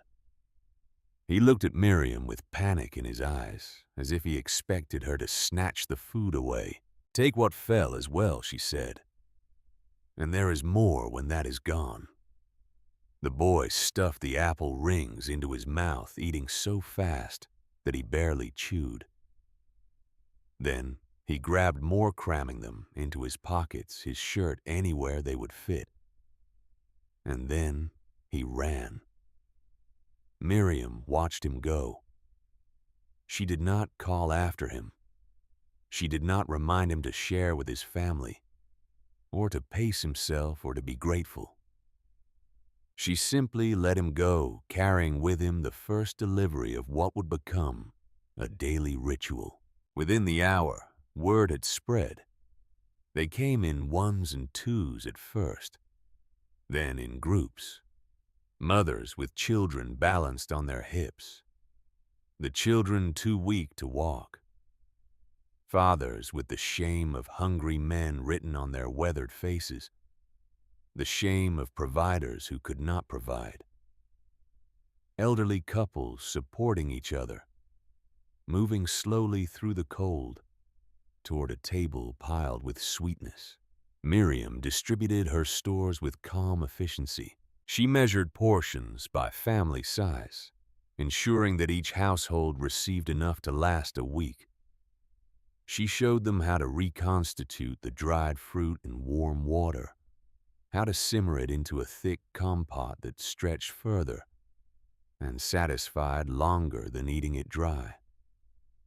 She demonstrated her berry cakes, explaining that a single cake the size of a man's palm contained enough nourishment for a day of hard labor. She did not lecture. She did not remind them of their mockery. She did not say, "I told you so," or "you should have listened," or any of the other phrases that a lesser person might have used to twist the knife of vindication. She simply fed them, and they ate.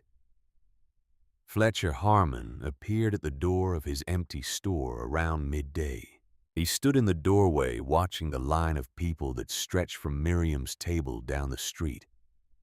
His face was thinner than it had been in the autumn, the red beard less full, the small, shrewd eyes less bright. He had been eating better than most, Miriam suspected, hoarding whatever personal stores he had managed to accumulate. But even he had felt the bite of the winter, the endless days of diminishing resources and rising desperation. He watched for a long time without speaking. His expression shifted as the minutes passed, moving through a landscape of emotions that Miriam could read as easily as she read the weather. Resentment came first, the instinctive response of a man whose monopoly had been broken. Then confusion as he tried to understand what she was doing and why. Then something that might have been shame, though she could not be certain. She did not acknowledge him. She did not need to. When the last person in line had received their portion, Miriam began packing up her table. Harmon was still standing in his doorway, still watching. As she loaded the empty sacks onto her sledge, he spoke. "Mrs. Caldwell." She looked up. He seemed to struggle with something, some internal resistance that made the words difficult. Finally, he said, "How much? How much what? How much for the fruit?" Miriam straightened. "There is no charge." Harmon's brow furrowed. "Nothing is free, Mrs. Caldwell. What do you want in exchange? I want nothing. Everyone wants something." Miriam looked at him for a long moment. Her eyes held no anger, no triumph, no contempt. Only a weariness that went deeper than the physical fatigue of the morning's work. "I want what I have always wanted," she said. "To make summer last through winter. That is all." She turned back to her sledge, and Harmon did not speak again. She returned the next day with another 100 pounds, and the next, and the next. For 5 weeks, Miriam Caldwell fed Pinewood. She rose before dawn each morning, loaded her sledge with careful selections from her stores, and drove Copper down the frozen hill to the town below. She set up her table in the same spot each day, directly in front of Harmon's empty mercantile, and she distributed her harvest to whoever came. The dried fruit proved more sustaining than anyone had expected. It was dense with sugar and fiber, and the concentrated essence of summer. Children who ate it regained their color within days, the gray pallor of starvation giving way to the pink of returning health. Adults who had grown listless and weak found their strength returning, found themselves able to walk without trembling, to work without collapsing, to hope without despair. The berry cakes became legendary. Miriam had developed the recipe over 3 years of experimentation, pressing dried berries into dense cakes that could be wrapped in waxed cloth and stored indefinitely. Each cake was the size of a man's palm and weighed almost nothing, but it packed enough nourishment to sustain a grown man through a day of hard labor. The mill workers who had been too weak to lift their tools found that a single berry cake in the morning allowed them to work until noon. 2 cakes carried them through the entire day. Word spread beyond Pinewood. The Hill families who had been surviving on their own stores and whatever game they could trap heard about the widow's relief operation and came down to see for themselves. Some of them brought what little they could spare to contribute dried meat or root vegetables or preserved fish. Miriam accepted these offerings and added them to her distribution, sharing everything equally among those who came. She kept careful records in her ledger. Each day she noted how much she had distributed, how many families had been served what remained in her stores. The numbers told a story of calculated generosity of resources measured against need of a woman who understood that helping others required not just good intentions, but good management. By the end of February, she had distributed 340 pounds of dried fruit. 172 pounds remained. It would be enough. She knew this not through hope, but through calculation. The worst of the winter was past. The days were growing longer, the sun stronger. The snow in the passes would begin to melt within weeks, and the trains would run again. She needed only to stretch her remaining stores until then. She could do it. She would do it. The town began to change. It was not a dramatic transformation, not a sudden conversion from mockery to reverence. It was something subtler, something that happened in small moments and quiet gestures that most people did not even notice. The whispers stopped. At first, Miriam did not register the absence. She had grown so accustomed to the constant hum of gossip that surrounded her that its disappearance was like the cessation of a sound she had stopped hearing long ago. But gradually she became aware that people were looking at her differently, not with the sidelong glances and suppressed smirks of the past 3 years, but with something else, something that looked like respect.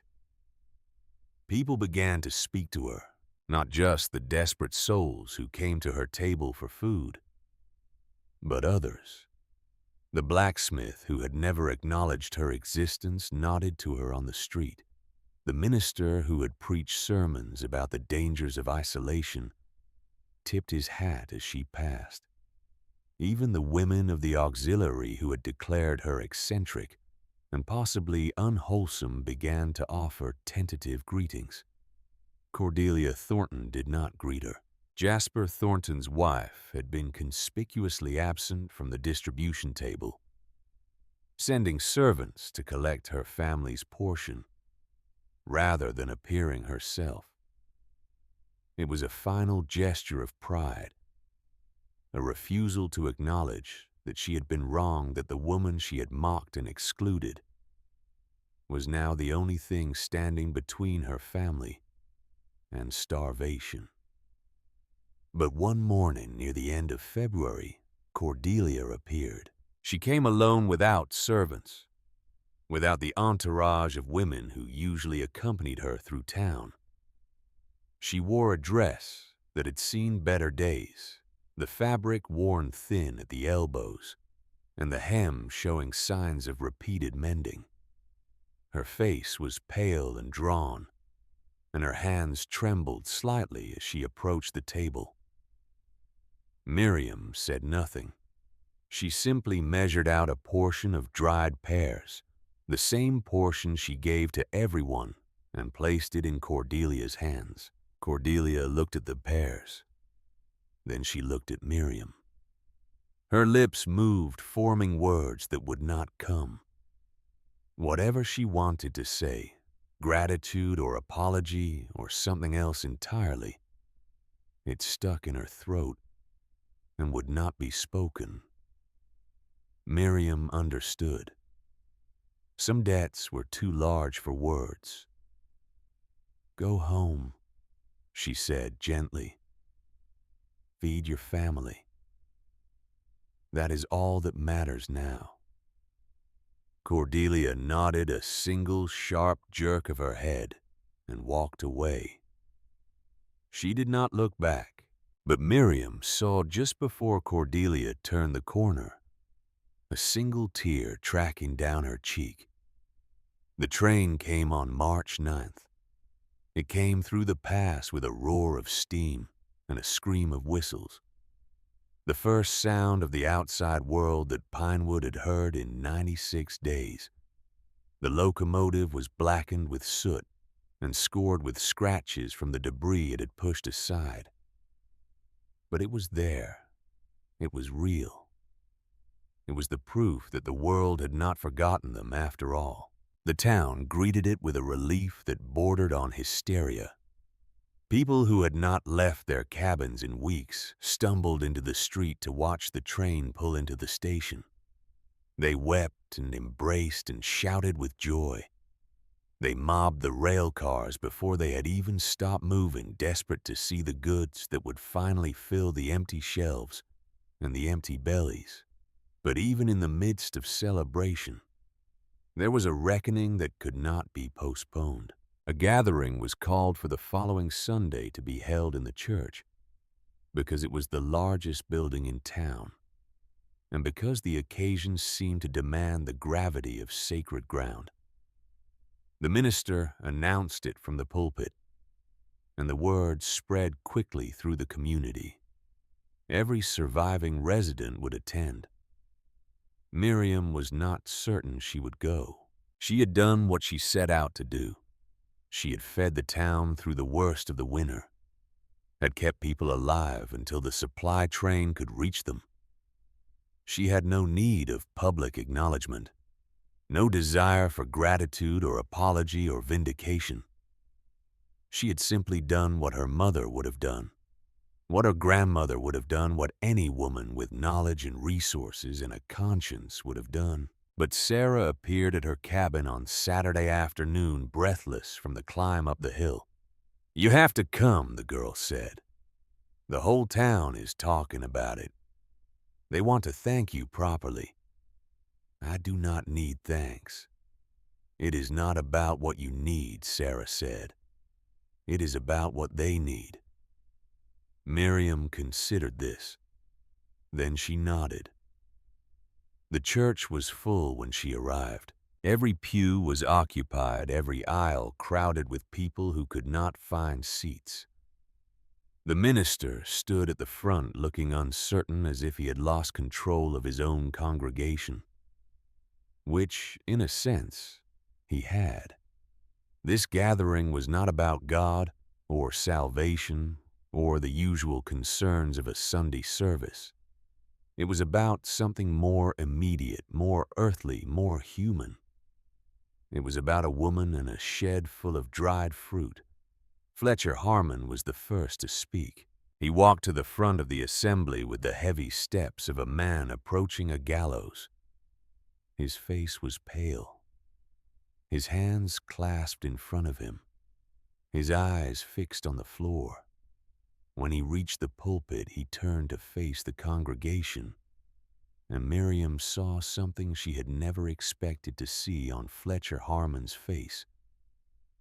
Fear. He was afraid. Afraid of the words he was about to speak, afraid of the public admission they would require, afraid of the man he would reveal himself to have been. 3 years ago, he began, his voice barely above a whisper. 3 years ago, a woman came to my store. He paused, swallowed, continued. She brought a sample of dried fruit, apple rings. She had made them herself in a shed on the hillside above this town. She asked only that I allow her to set up a table outside my store on market days. She would handle her own sales. I would simply allow her to use the space. Another pause. The congregation was utterly silent. I refused her. The words hung in the air, heavy with the weight of their consequence.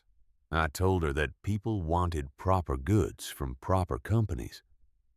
I told her that homemade fruit was beneath the standards of my establishment.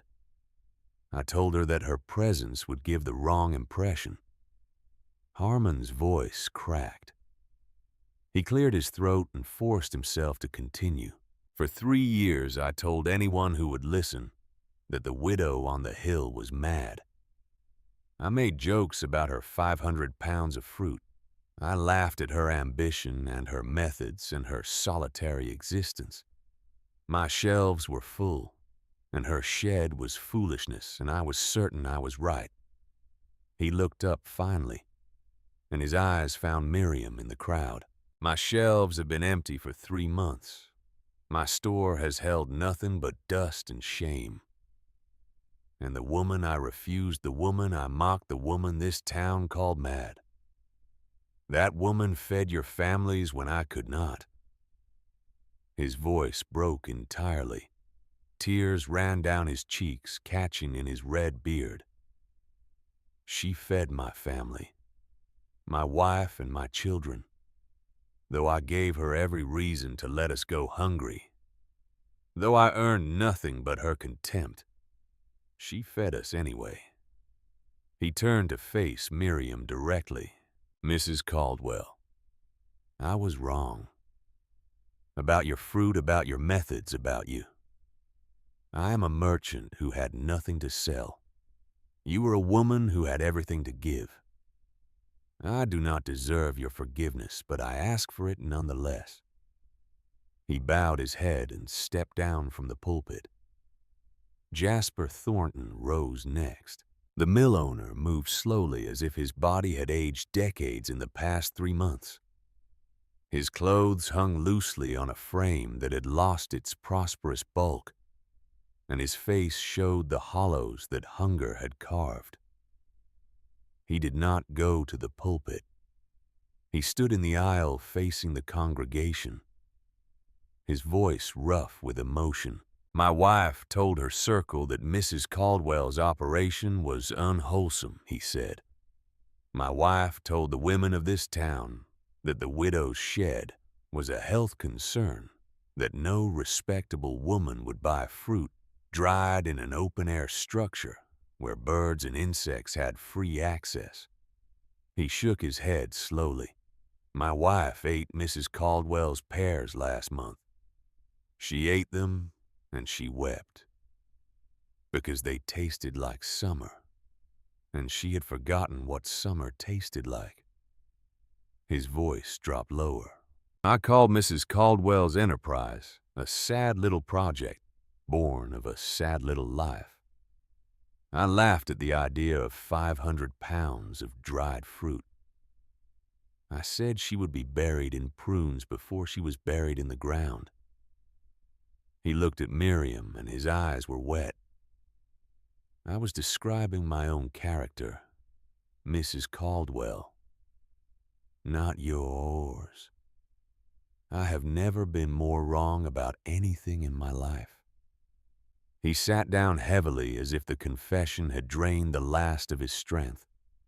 Others spoke. The mothers who had watched their children's color return after eating Miriam's fruit. The loggers whose strength had been sustained by her berry cakes. The elderly who had survived because a woman they had never spoken to had thought of them anyway. One by one they rose and bore witness. Some wept. Some could barely speak. All of them carried the weight of gratitude and shame in equal measure. The recognition that they had been wrong about something fundamental that they had mocked. What they should have admired and dismissed. What they should have learned from. When the confessions had run their course, the church fell silent, and Miriam Caldwell stood. She was not a tall woman, but something in the way she held herself straight-backed, clear-eyed, unhurried, gave her a presence that filled the room. She walked to the front of the church without haste, her footsteps echoing in the silence. When she reached the pulpit, she turned to face the congregation, and she waited until every eye was on her before she spoke. "My mother taught me to dry fruit." Her voice was clear and steady, carrying to every corner of the church. Her mother taught her. My grandmother learned the art in the hill country of Tennessee, where preserving food was not a hobby but a matter of life and death. She carried that knowledge across 1,000 miles of wilderness through hardship and loss and grief that would have broken lesser women. She passed it to her daughter, who passed it to me. She paused, letting the words settle.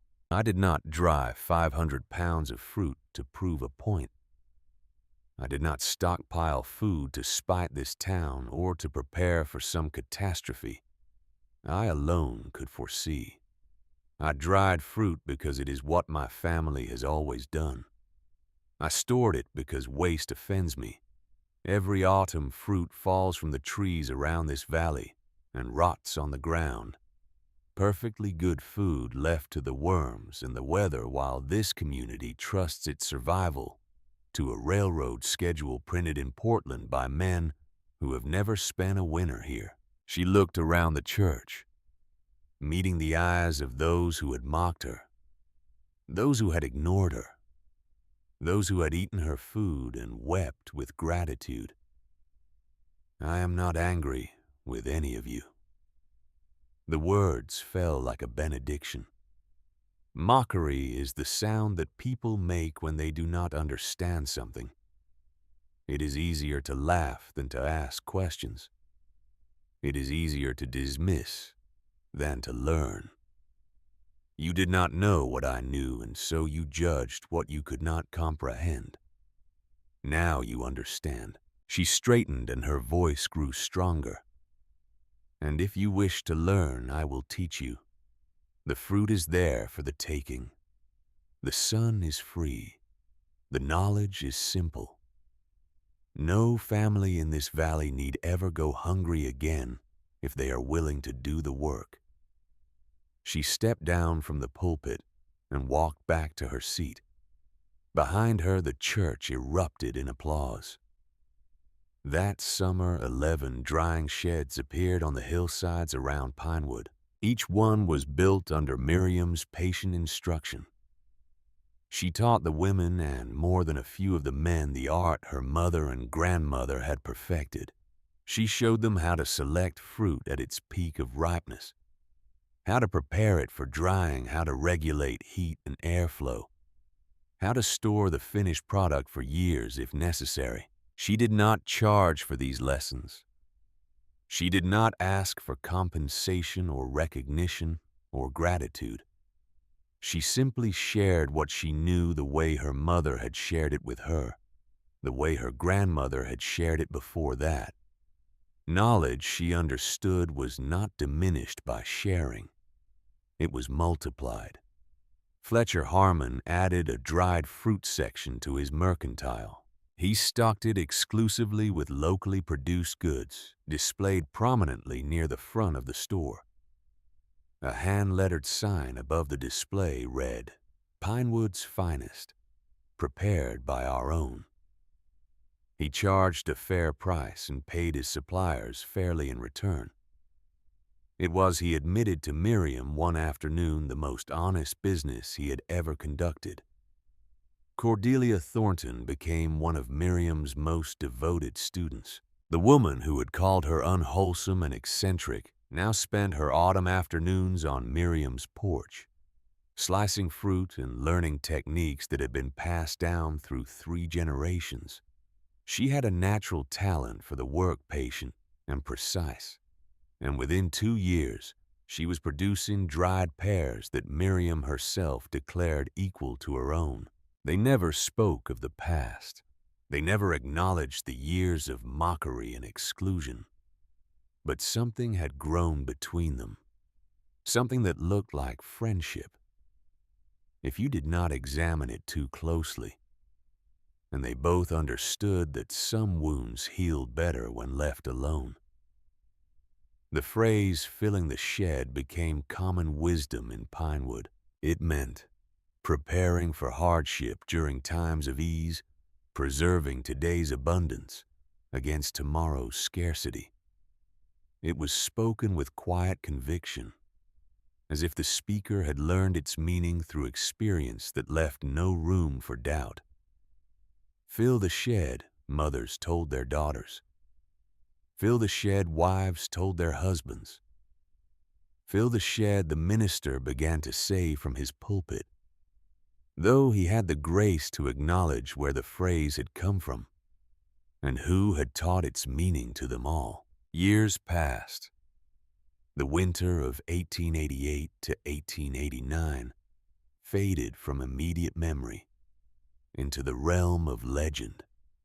The children who had been fed by Miriam's fruit grew up and had children of their own, and they told the story to those children. And the story changed with each telling, becoming larger and stranger and more wondrous. The widow who had saved the town with 500 pounds of dried fruit. The madwoman who had been the only sane person among them. The shed on the hillside that had held the key to survival when everything else failed. Miriam continued her work. She dried fruit every autumn until her hands grew too stiff and her eyes too weak for the precise work that preservation required. She taught everyone who wanted to learn, and some who did not know. They wanted to learn until she showed them what knowledge could do. She lived simply asking nothing of the town that had once mocked her, and now revered her content with her cabin and her shed and her memories. Copper, her mare, died in the spring of 1906. The horse had been old when Miriam bought her, and older still when the harsh winter tested both their endurance. But Copper had lived another 17 years carrying Miriam up and down the hillside, pulling the sledge that had saved a town waiting patiently on cold mornings while her mistress loaded supplies for distribution. Miriam buried her near the drying shed in a sunny spot where the grass grew green in summer and the snow drifted deep in winter. She did not mark the grave with a stone, but she knew where it was, and she visited it often, standing in silence with her hand pressed against the earth. She lived another 10 years after that. In her final years, Miriam rarely left the hillside. Her strength had faded, though her mind remained sharp, and she spent her days sitting on her porch, watching the valley below, remembering. She remembered Samuel, whose death had brought her to this place. She remembered her mother Ruth, whose knowledge had given her the tools to survive. She remembered her grandmother, whose journey from Tennessee had begun a chain of transmission that stretched across generations and geography. And she remembered the winter, the hunger in children's eyes, the weight of dried fruit on her sledge, the moment when Fletcher Harmon, who had refused her everything, bowed his head and asked her forgiveness. She had given it. Of course she had given it. What else could she do? Hatred was a weight that only the one who carried it felt. Forgiveness was not a gift to the forgiven. It was a gift to oneself. Miriam Caldwell died on a morning in April of 1916. She was 75 years old. The spring sun was streaming through her cabin window, warming her face. And somewhere outside, a bird was singing the first songs of the season. She closed her eyes, and she thought of Samuel asking her to forgive the tree, and she thought of her mother teaching her to slice apples, and she thought of 512 pounds of fruit that had fed a town. And then she did not think anymore.